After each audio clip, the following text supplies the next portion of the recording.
երկու պետությունների ինքնել միջուկային պետությունների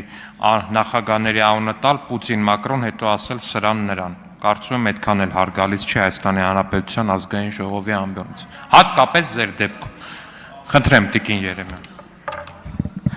Նիստի մեծարգո նախագահող, հարգելի գործընկերներ, շատ հետաքրքիր իրավիճակում եմ հայտնվել, որովհետև լինելով կրթության մարդ,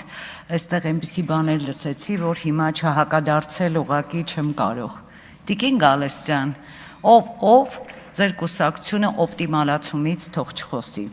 Ես պիտի խնդրեմ ձեզ, որ չմոռանաք, որ 18 դասաժամ պարապող ուսուցչի մեկ դրույքը վերածեցի 22 ժամի, դասարանների քանակը մի գրչի հարվածով դարձրեցի 35, և դուք հիմա եկել եք այստեղ Հայաստանի Հանրապետության կրթական հանրույթին ասում եք, որ մենք օպտիմալացում ենք անում, դուք հասկանում եք, դուք ինչ եք ասում։ Գյուղից մարդ կա, ամոթ է, գնացեք ձեր նախարարների գողացած միլիոններին հետևեք և բավական է կրթության անունից խոսեն դիլետանտները։ Սիրելի Հայաստանի Հանրապետության քաղաքացիներ, սիրելի մանկավարժներ, ուսուցիչներ, մանկավարժական աշխատողներ, տնօրեններ, ես այստեղ եմ, որովհետև ես ուզում եմ ասել ձեր խոսքը։ Մեզ Հայաստանի Հանրապետության կառավարությանը իշխող ուժին մեղադրում են դպրոցները ժամանակին չկառուցելու մեջ։ Ինչպիսի ողբերգություն, 5 տարի Երևանի Հակոբ Կոջոյան կրթահամալիրի շինարարությունը տևեց։ Շինարարները պետությունը կրկնակի ծախսարեց, շինարարները ջանք ու եռանդ չխնայեցին շենքը կառուցելու համար։ Ներողություն Տիկին Գալստյան, որ ձեր ժամանակների նման շենքերը չէին վաճառվում և 5 տարի կառավարությունը հետևողական գնաց նրան, որ այսօր Երևանի սրտում գործի մշակութային այդ կրթօջախը և այն չափանիշներով, որ ձեր ժամանակ անգամ պատկերացնել հնարավոր չէր։ Իմիջայլոց Ռոբերտ Քոչարյանի իշխանության օրոք կառուցված դպրոցների մասին ուղղակի կարելի է չխոսել։ Կարելի է չխոսել նաև այն մասին, թե ինչպես էին դպրոցները մտնում այդ ցանկը վերանորոգվող դպրոցների և դուրս գալիս, և ինչ էր դրա հետևում թաքնված։ Ինչևէ, սիրելի կրթական հանրույթ, ես սիրում եմ ձեզ և հիմա ուզում եմ ներկայացնել իրական թվերը։ 2026 թվականի հունիսի 30-ի դրությամբ շինարարական աշխատանքներն ավարտվել են Հայաստանի Հանրապետության թվով 172 դպրոցներում, որոնցում սովորում են, խնդրում եմ ուշադրություն դարձրեք, 60,000 սովորողներ և ավարտվել են 332 մանկապարտեզներում, նախակրթարաններում, որտեղ պիտի հաճախեն 29,020։ Արագածոտնի մարզում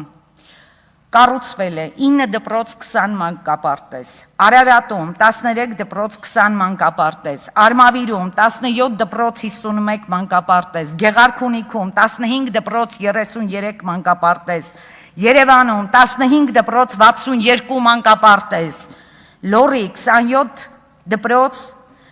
և 24 մանկապարտեզ, Կոտայք 13 դպրոց 24 մանկապարտեզ, Շիրակում 35 դպրոց 44 մանկապարտեզ, Սյունիք 13 դպրոց 18 մանկապարտեզ, Վայոց ձորում 7 դպրոց 8 մանկապարտեզ, Տաղուշ 8 դպրոց 28 մանկապարտեզ։ Այս ուսումնական տարին, որը շուտով կհնչի, նորամուտը կսկսեն, հազարավոր փոքրիկներ շինարարական աշխատանքների տարբեր փուլերում են գտնվում 543 նախադպրոցական ուսումնական հաստատություն, հարգելի կրթության իմ գործընկերներ, որոնք նախատեսված են 46,243 սանի համար։ Եվ եթե մենք գումարում ենք ամբողջական, մենք տեսնում ենք, որ խոսքը գնում է մոտ 70,000-ից ավել աշակերտի կամ նախադպրոցական տարիքի փոքրիկների մասին։ Այս պահին շինարարական աշխատանքների տարբեր փուլում են գտնվում 375 ուսումնական հաստատություն, որոնք նախատեսված են 124,000 սովորողների համար։ Հեշտ են այս թվերը ասել, այո, մեր դպրոցի շինարարությունն էլ պիտի ավելի վաղ ավարտվեր, բայց շինարարական process-ը բերեց նրան, որ 2 տարի ուշացումով ավարտվեց, բայց ասում են ուշ լինի։ Այն ինչ այսօր անում է կառավարությունը կրթության համար աննկարագրելի է։ Սիրելիներս, 2015-19-ից 26 թվականներին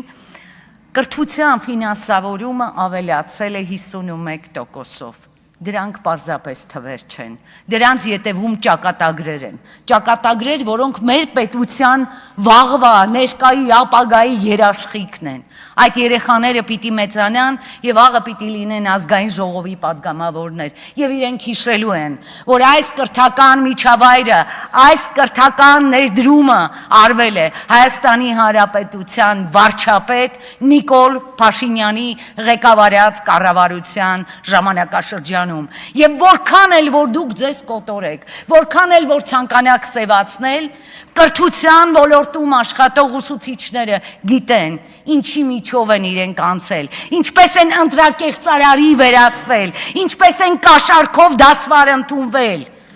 Եվ հիմա եկել եք կրթությունից, մանիպուլյացիայից, օպտիմալացումից եք խոսում, ամոթ է, գնացեք և ձեր նախարարների աշխատավարձները հաշվեք։ Ինչ վերաբերում է կամավոր ատեստավորմանը։ Այո, կամավոր ատեստավորումը գործընթաց է, որը շատ կարևոր է։ Կարևոր է ոչ թե մեզ համար, որովհետև մենք չենք դրանով կարևորվում։ Կարևոր է այն փոքրիկների համար, որ պիտի սովորեն դպրոցներում և գնացել են գիտելիք ստանալու։ Դպրոցը սոցիալական խնդիր լուծելու վայր չէ,